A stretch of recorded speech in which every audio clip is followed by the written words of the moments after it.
Hello, good people.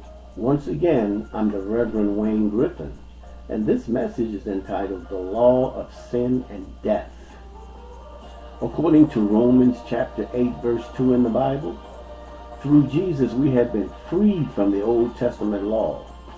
However, there are some folk who have purposefully reinserted themselves under what the Apostle Paul called the law of sin and death. They believe that such an action holds the key to the healing of the ills of mankind.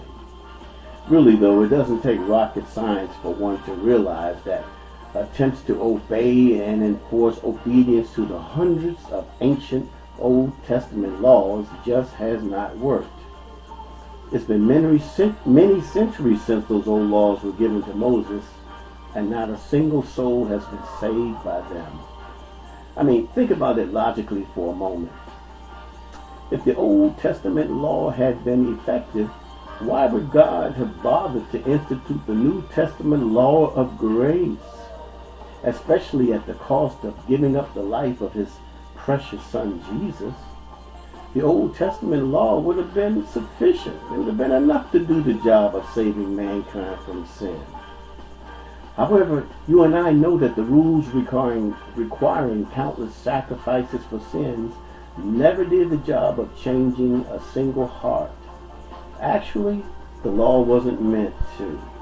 The old rules were meant to bring to our attention the degraded state of our existence since our fall from grace.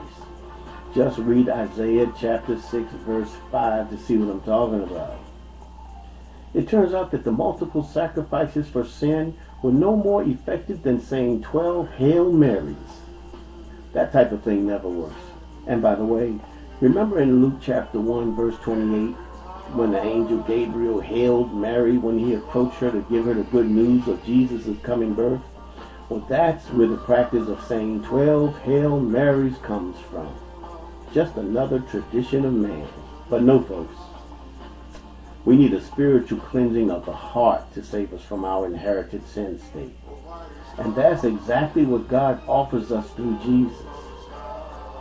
It's accomplished through the Holy Spirit sanctification process.